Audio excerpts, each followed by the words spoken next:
At family brunch, my aunt asked if I'm still a problem, and my dad said always like a joke. For a second, I didn't move at all. I just sat there with my menu half open in my hands, the glossy pages catching the light from the cafe's big front windows, and watched the words hang in the air like a bad smell nobody wanted to admit was there. My aunt's smile stayed fixed, bright lipstick, teeth showing, like she just asked if I'd seen a good movie lately. My dad didn't even look up from stirring his coffee. He said, always with this lazy little chuckle, the kind he uses when he thinks he's being charming. The table reacted before my brain did. My cousin snorted, my brother did a quick grin with his eyes down, and the waiter hovering nearby shifted his weight like he'd accidentally stepped into the wrong scene. I could hear the espresso machine hissing behind the counter, a baby crying somewhere to my left, and the soft clink of someone's spoon against a mug from the table beside us. Everything kept going, but my body went hot, cold, like it couldn't decide whether to blush or flee. I opened my mouth, then closed it again because my throat had tightened in that way it does when I'm trying not to cry in public. My fingers went numb around the menu, and I had this split second of ridiculous awareness. The corners of this menu are sticky because my brain was grabbing onto anything that wasn't the sentence that just got dropped on me like a plate. I glanced at my dad, waiting for him to look at me, to notice the way my face had changed, to do the normal human thing where you realize you've hurt someone and you correct yourself. He took a sip of coffee and made a satisfied little sound, eyes on the crema like it was a science project. My aunt leaned back in her chair, pleased, like she'd earned a laugh. And my mom, sitting beside my dad, knees tucked in, napkin folded too neatly, smiled that small practice smile she uses when she wants to smooth a moment without actually touching it. The waiter cleared his throat. "Are we ready to order?" he asked, too loudly. It was supposed to be an easy brunch. That was the whole pitch. Mom had texted me 2 days earlier, brunch Sunday at 11. Just us plus Diane and the kids. Come, it'll be nice. The word nice in my family is less an adjective and more command. Nice means no talking about anything real, no reminders that anyone has feelings, no awkwardness that could be traced back to a specific person. Nice means keep it light, keep it moving, keep it looking like we belong to a family that functions. I almost didn't go. I've been sleeping badly all week, waking up with my jaw clenched like I'd been chewing stress in my dreams. Work has been messy, and I've been doing that thing where I tell people I'm fine with a smile that feels like it belongs to someone else. But my mom sounded hopeful on the phone, and my grandma had been asking about me, and I thought, stupidly, that maybe a public place would keep everyone on their best behavior. In my head, it made sense. If we're around strangers, they'll be polite. They won't do the usual family stuff. I don't know why I keep forgetting that my family's favorite game is doing the usual family stuff, and then calling you crazy if you react. The cafe was one of those trendy places Mom loves because she can post a photo of her latte art and tag the location. Bright, airy, lots of plants hanging from the ceiling, upbeat music that makes everything feel like a lifestyle ad. When I arrived, they were already there. Dad had chosen a table by the window like he always does so people can see us. Mom waved too enthusiastically, as if enthusiasm could erase history. Aunt Diane was already laughing about something with her hands in the air, bracelets clinking. My brother, Sam, had his phone face down on the table and that distant expression he wears like armor. I slid into the only empty chair, the one at the edge, and my aunt said, "There she is," like she'd been waiting to begin. We made it through the first 10 minutes fine. Weather talk, a comment about how expensive everything is now. My aunt showing photos of her kids. My dad making a joke about kids today, like he isn't the one who taught us half our coping mechanisms. I smiled. I nodded. I did the whole performance. Then the topic drifted, because it always drifts to me. "So," Diane said, tilting her head, eyes shiny with curiosity. "How are you doing, love? Are you still, you know?" She made a vague, circling motion with her hand, like she was stirring the air. Having all that stress. Mom shot her a warning glance that lasted half a second. Dad didn't look up.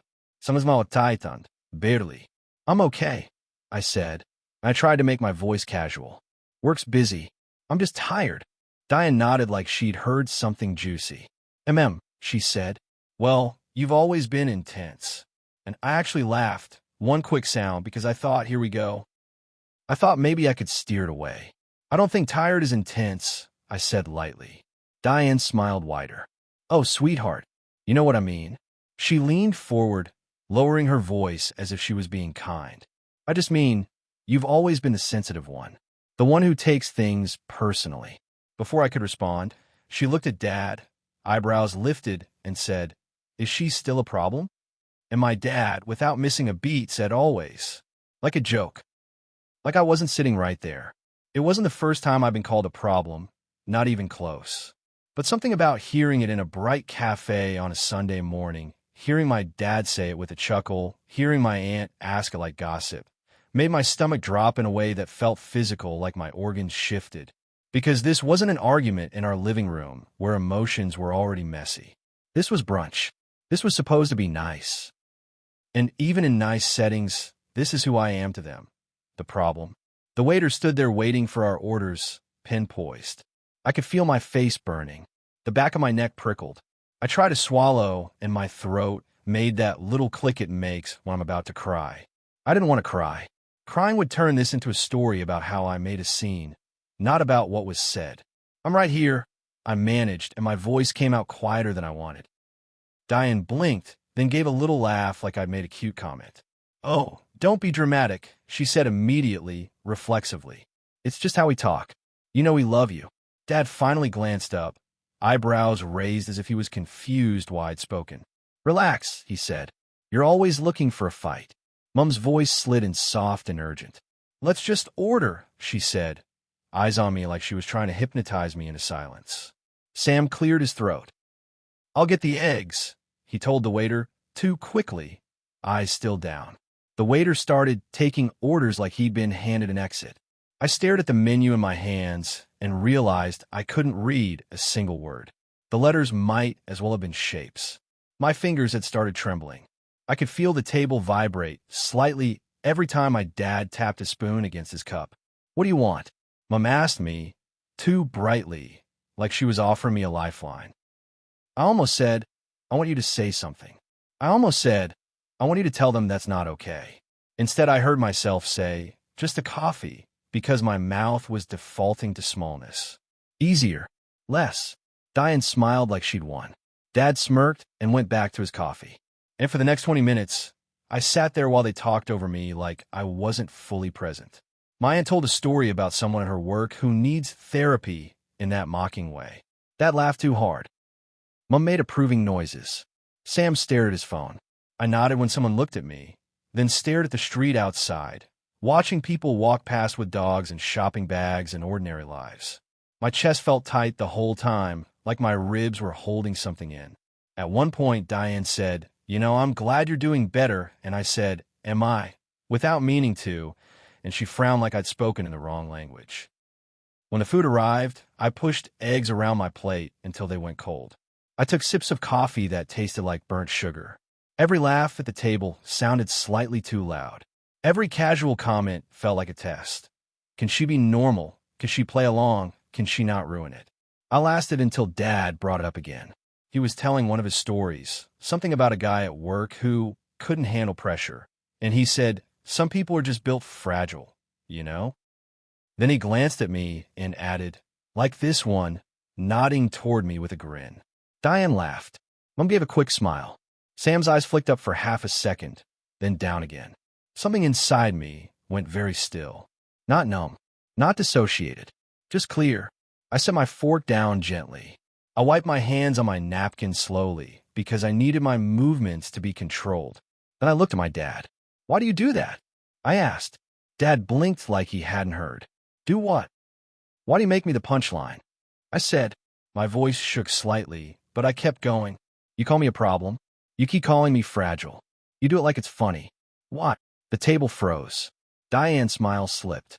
Mum's face went tight, eyes pleading. Some his shoulders tensed.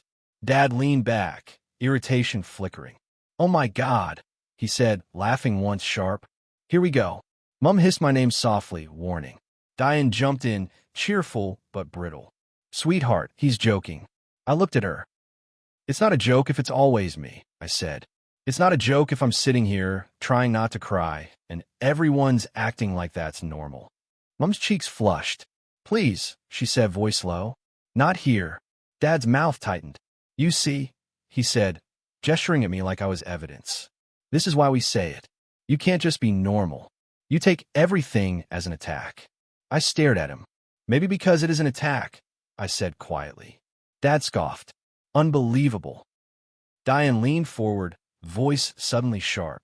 You know, you could just be grateful, she snapped. Your parents do a lot for you. I felt a hot flare in my chest. What do they do for me?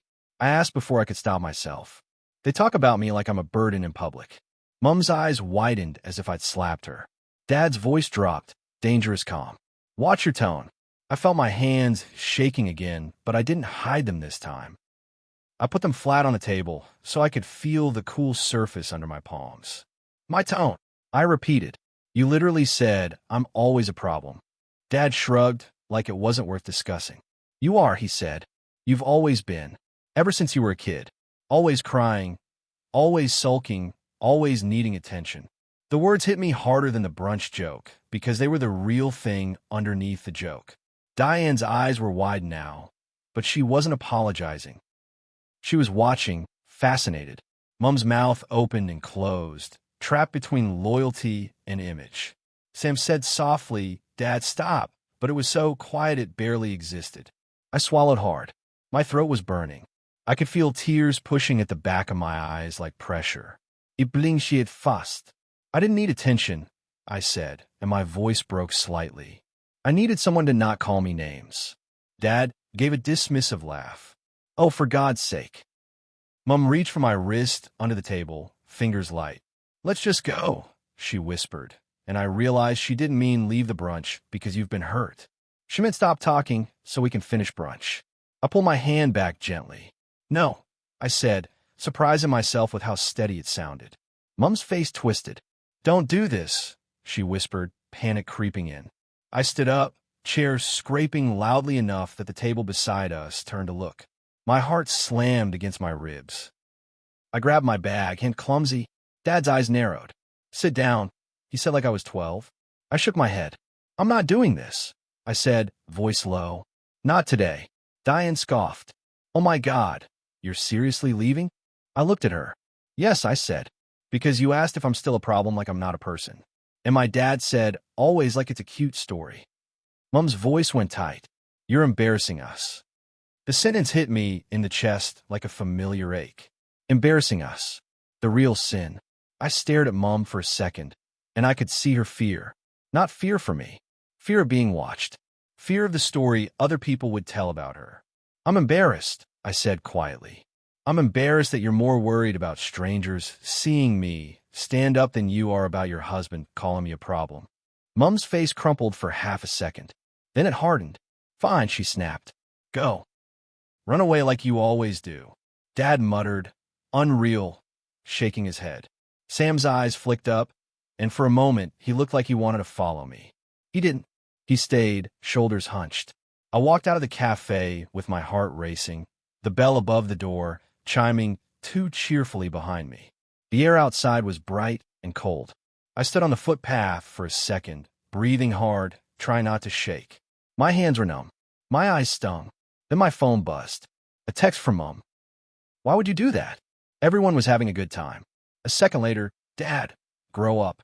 I laughed once out loud because the absurdity hit me like a wave. Grow up. As if my problem is immaturity, not that I'm still letting them talk to me like I'm disposable. I walked to my car and sat inside with my forehead resting against the steering wheel, breathing slowly until the tightness in my chest loosened enough that I could think.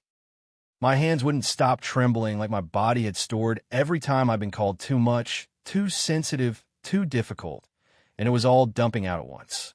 And I kept thinking about how normal they'd look to the table. How casual, how easy it was for them to label me.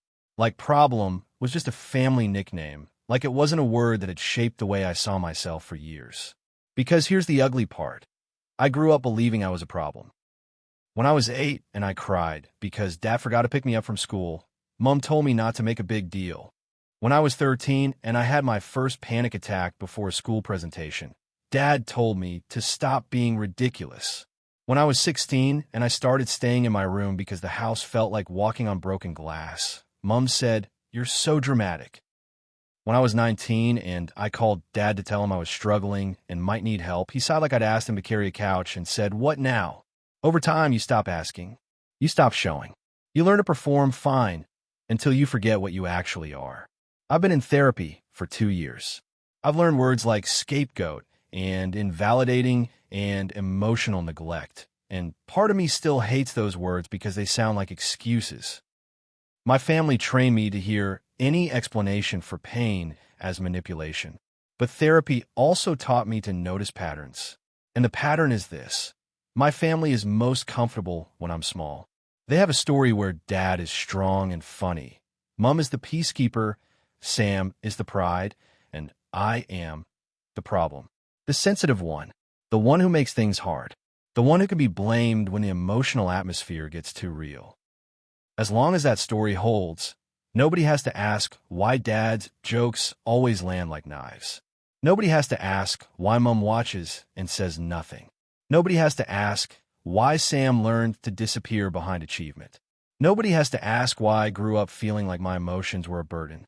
When I got home for brunch, I sat on my couch in my shoes and stared at my living room as if I'd never seen it before. Quiet, clean, my own space. The kind of quiet that doesn't feel like punishment. My phone kept buzzing. Mom again. Then Diane, which surprised me. "Diane, your mom is devastated. You owe your dad an apology." He was joking. I stared at the message until my vision blurred. I typed, then deleted, then typed again. Finally, I sent. He wasn't joking. He believes it. And you do too, or you wouldn't have asked. Diane didn't respond. An hour later, Sam called. My heart jumped when I saw his name. He almost never calls me directly. It's usually group chats, or he lets Mom do the communication like we're divorced parents. I answered. "Hey." There was a pause. I could hear muffled noise behind him. Car sounds, maybe. "Where are you?" he asked. "At home." Another pause. "Mom's crying," he said quietly. I closed my eyes. "Okay," I said, because what else do you say? I wasn't going to apologize for leaving a table where I was being humiliated. Sam exhaled. "Dad's furious." "Yeah," I said. "I know." Sam's voice got smaller. "You didn't have to do it like that." The sentence landed familiar. I swallowed. "Like what?" I asked. "In public," Sam said. "You know how Dad gets." I felt something sharp in my chest. "So, I'm supposed to just take it?" I asked. "Because it's easier?" Sam didn't answer immediately. Then he said, barely audible, "He does it to you more than he does it to anyone else." My throat tightened. "You noticed?" "Of course I noticed," Sam said, and his voice cracked slightly, like the admission cost him something. I don't know how to stop it without becoming the target." There it was. The family system in one sentence. I leaned back on the couch, staring at the ceiling. "Sam," I said softly, "I've been the target for years. That's why you haven't had to be." Silence. Then Sam said, "I'm sorry." The words hit me harder than I expected. Not because they fixed anything, but because they were real. No joke, no minimizing, no lighten up. Just sorry. I swallowed hard. "Thank you," I whispered. Sam exhaled shakily. "I wanted to come with you," he admitted. "When you stood up, I wanted to get up too." "Why didn't you?" I asked, even though I knew. Sam laughed once, bitter. "Because I'm a coward," he said. I shook my head, even though he couldn't see it. "Because you survived," I said, "the way you had to." We sat in quiet for a second through the phone. Then Sam said, "Dad's going to call you later. He's going to demand an apology. Mom's going to ask you to keep the peace. Diane will tell everyone you're unstable." I let out a breath. "Yeah," I said. And Sam hesitated. "If you don't apologize, it's going to get ugly." I stared at the wall, at a tiny scuff mark near the skirting board I'd been meaning to paint over. My hands had stopped shaking, but my chest still felt bruised. "It's already ugly," I said quietly. "It's just been polite ugly." Sam didn't argue. After we hung up, I made tea even though it was too hot outside for tea because I needed something warm to hold. Then I sat at my kitchen table and wrote down what happened, like my therapist told me to do when I start doubting my reality. I wrote, Diane asked if I'm still a problem. Dad said always. Mom tried to hush me. Dad called me a problem again. I left. Mom said I embarrassed them. Seeing it in plain words made it harder for my brain to twist it into my fault. That evening, Dad called. Of course he did. His name flashed on my screen like a warning light. I answered because part of me still wants him to surprise me. Part of me still wants a father. Do you have any idea what you did? He snapped immediately. No hello. I gripped my phone tighter. I left. I said, You humiliated your mother, he said, voice sharp. In front of everyone. I closed my eyes. You humiliated me, I said, and my voice shook slightly. You call me a problem. Dad scoffed. It was a joke. It wasn't, I said. You said it twice. You always do this, Dad snapped. You twist things. You make yourself the victim. My stomach clenched. I could feel my pulse in my throat. I'm not twisting anything, I said carefully. I'm telling you what you said. Dad laughed, cruel. See? This is why we say it. Because you can't just let anything go. Always a drama. My hand started shaking again, smaller this time. I took a breath. Dad, I said, forcing steadiness.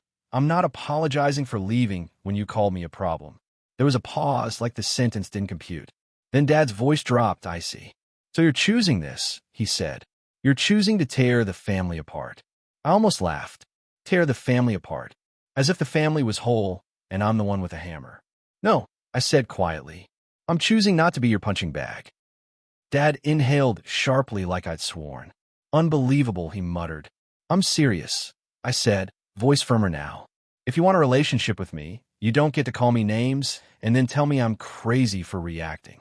Dad went silent, then said, with slow contempt, You've been brainwashed by that therapist. There it was. The old script. If I'm standing up for myself, I must be manipulated.